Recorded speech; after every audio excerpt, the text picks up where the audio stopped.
Bonjour, aujourd'hui je vais revenir ou venir ou aborder un sujet très important en économie, qui est le sujet de l'arbitrage entre l'inflation et le chômage. Alors, cet arbitrage est souvent associé au nom d'un économiste qui s'appelle Phillips, Alban Phillips.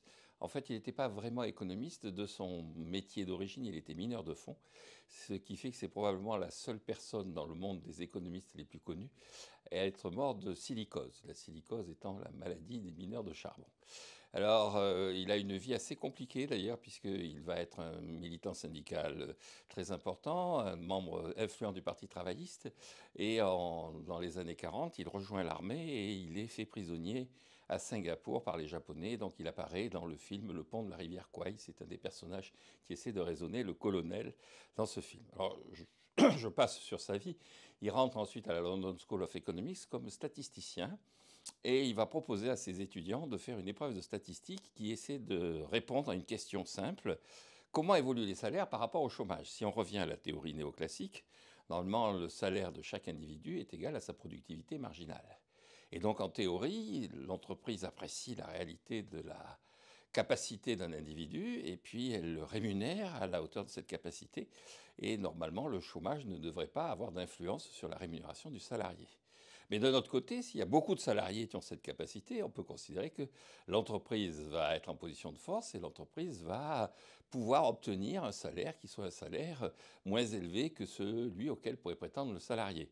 Et puis, symétriquement, à partir du moment où la main-d'œuvre se raréfie, le salarié va être en position de force et donc ce jeu de la concurrence va modifier la réalité du salaire. Donc, est-ce que le salaire est indépendant du chômage ou est-ce que le salaire est véritablement lié à l'évolution du chômage? Alors, il prend une série statistique. Le but, c'est de faire un travail assez long par ses étudiants.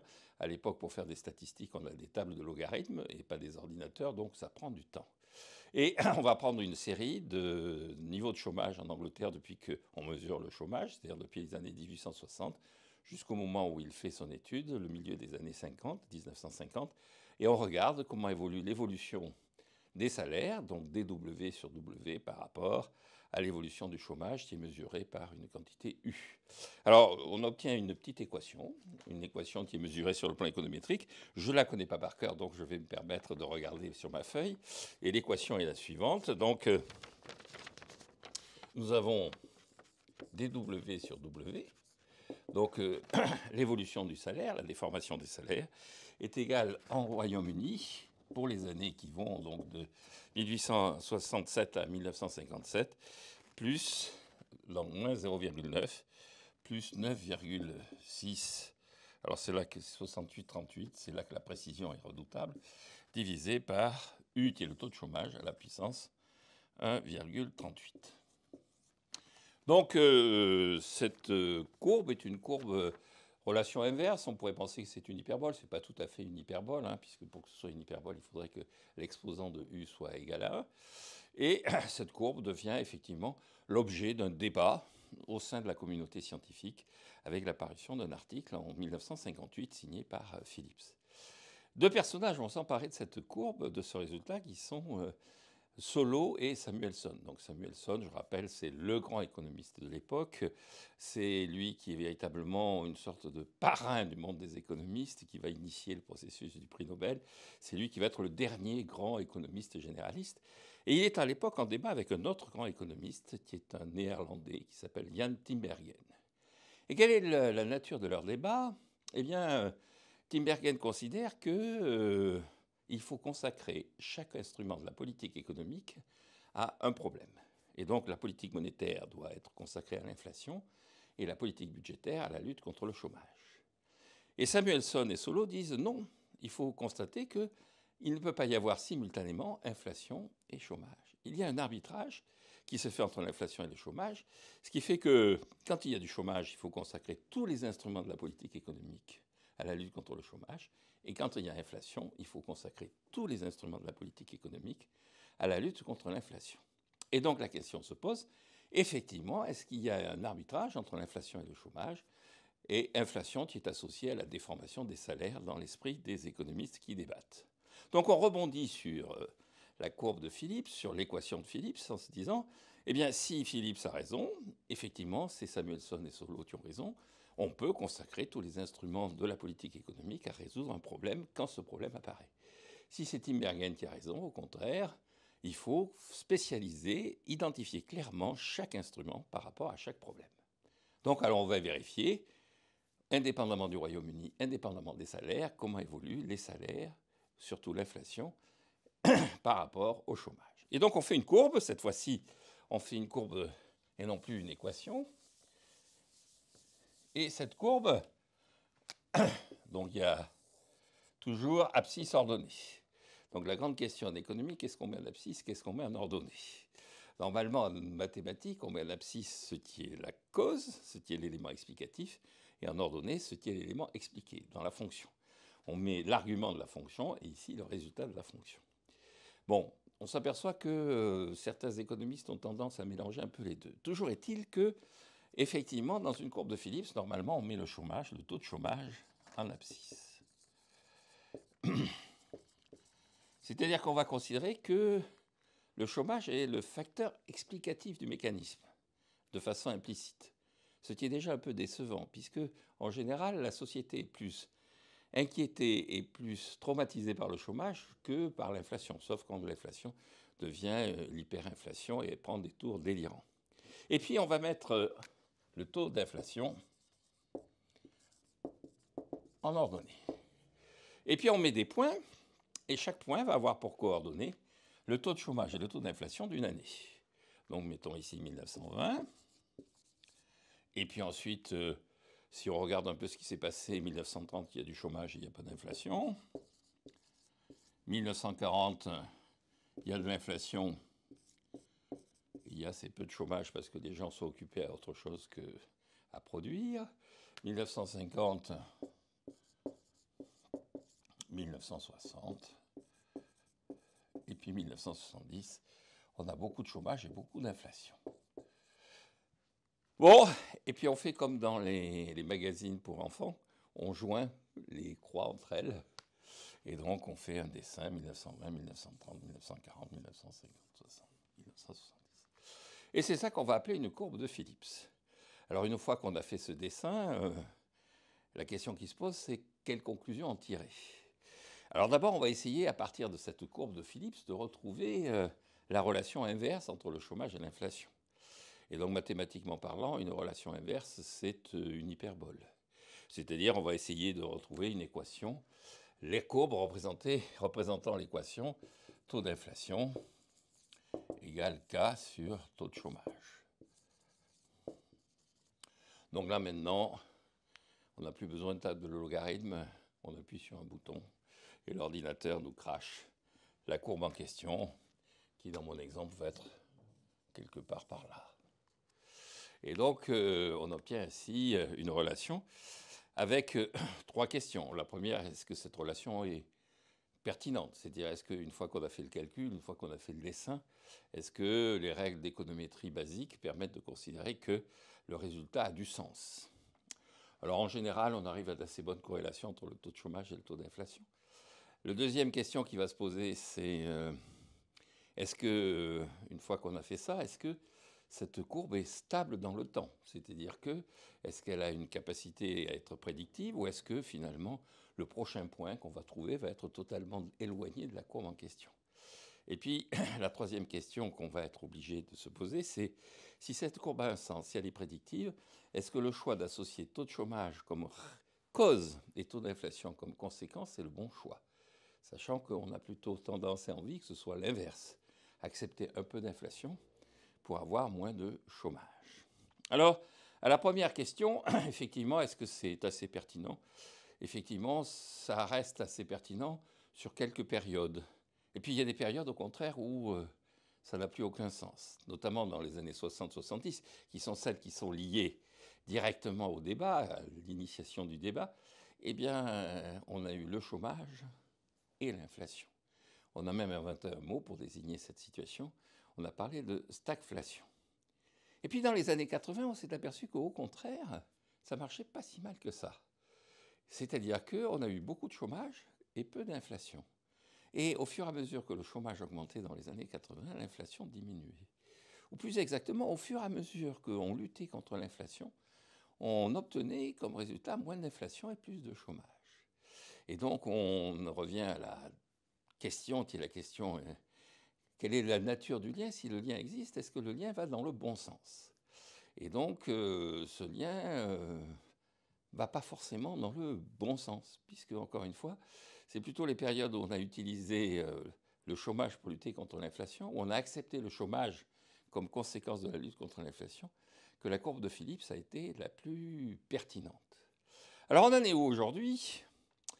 Les illusions sur la courbe de Phillips sont un peu derrière nous. Il y a une chose qui est certaine, c'est que si on veut faire des modèles économétriques un peu élaborés pour décrire la situation d'une économie, il est assez pratique d'avoir une courbe de Phillips. Donc les économistes restent attachés à la courbe de Phillips pour des raisons qui sont des raisons fonctionnelles. Si on veut faire un modèle économétrique qui soit à peu près bouclé et à peu près cohérent, on a en général besoin d'une courbe de Phillips, d'une justification et d'une élaboration de l'inflation par la réalité qui est la réalité de la courbe de Phillips. La deuxième question qui va se poser, c'est est-ce que toutes les inflations sont de la même nature? Si on associe l'inflation au chômage, il y a cette idée que fondamentalement, l'inflation est liée au coût du travail. Et donc la question qui se pose, c'est est-ce que la politique monétaire, qui augmente ou diminue la quantité de crédit, a des raisons particulières d'avoir des conséquences de façon immédiate sur l'évolution du coût du travail? Est-ce qu'il n'y a pas en réalité deux types d'inflation et deux types de chômage, et que la relation entre le chômage et l'inflation marche suivant les types d'inflation et les types de chômage auxquels on est confronté? Je vais prendre un exemple simple. Dans les années 60-70, on parlait d'inflation par la demande et d'inflation par les coûts. Et il paraissait à l'époque assez naturel de considérer que l'inflation par les coûts pouvait être liée naturellement à l'évolution du chômage, et du chômage structurel, du chômage qui était le chômage lié au fonctionnement durable du marché du travail. En revanche, on peut penser que l'inflation par le crédit, l'inflation par la quantité de monnaie en circulation, l'inflation qui augmente régulièrement, n'est pas véritablement liée au chômage. Et donc, à partir de ce moment-là, il y a eu une nouvelle interprétation de la courbe de Phillips, qui a été de considérer que, suivant l'origine de l'inflation et l'origine du chômage, il y a des courbes de Phillips qui peuvent être extrêmement simples, extrêmement schématiques. Je vais refaire mon dessin, toujours taux d'inflation, taux de chômage, donc ici inflation, et puis j'ai ma courbe de Phillips de référence. Et un certain nombre de gens disent, mais écoutez, l'inflation c'est simple. L'inflation, elle est purement liée à la quantité de monnaie en circulation. C'est la théorie plus ou moins monétariste. Et donc, vous allez avoir un chômage naturel qu'on va appeler le Nehru. Et donc là aussi, l'inflation intervient. Nehru, en anglais, ça veut dire le taux de chômage, le rate of unemployment, qui n'accélère pas l'inflation. Donc là, il y a un chômage naturel, un chômage qui est lié au niveau de formation de la population, aux conditions d'organisation de la production. Et puis, ce chômage, eh bien, il est déconnecté de la réalité de l'inflation. Donc si on essaie d'accepter de l'inflation lorsqu'on est à ce niveau de chômage, on va avoir de plus en plus d'inflation sans avoir de conséquences sur le chômage. Grosso modo, on va faire apparaître une courbe de Phillips qui est verticale. Et cette courbe de Phillips verticale, on va dire, c'est les gens qui pensent que l'inflation est purement monétaire, c'est la courbe de Phillips des monétaristes.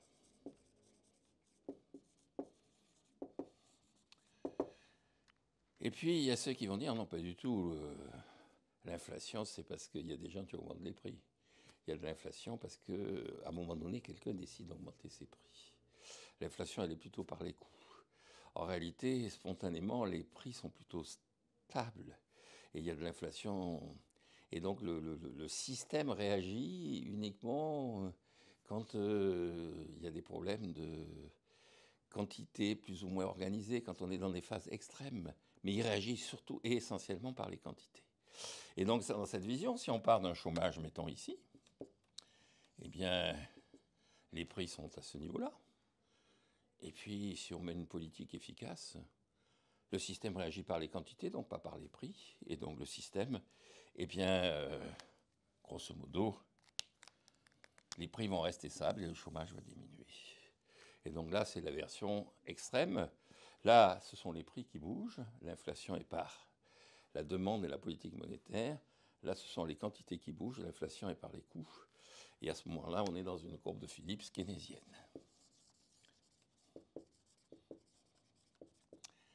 Et puis encore une fois, il y a la courbe rouge. Et puis il y a ce point spécial, qui est le point normalement, qui est le point d'équilibre, qui est le point qui correspond à l'équilibre de l'économie, c'est-à-dire au fait qu'il y a toujours un peu de chômage, du chômage frictionnel, et qu'il y a toujours un peu d'inflation. Les banques centrales se donnent 2% de taux d'inflation comme objectif, qui est le point vers lequel, normalement, on doit essayer de tendre en faisant bouger plus ou moins facilement la courbe de Phillips.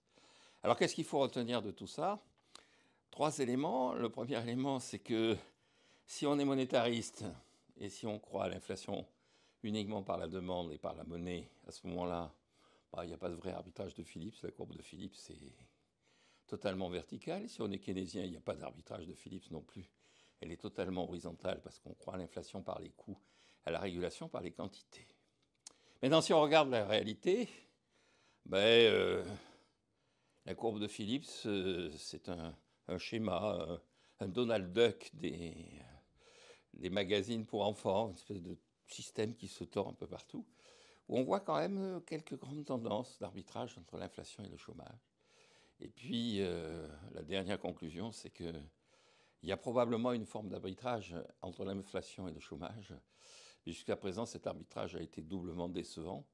D'abord, il n'est pas automatique, et ensuite, encore une fois, c'est plutôt le chômage qui joue sur l'inflation que l'inflation ne joue sur le chômage. Ce qui a justifié le fait que finalement l'inflation a été considérée, après avoir été pendant un certain temps considérée comme un remède, et de nouveau, maintenant, depuis une trentaine d'années, considérée comme un problème.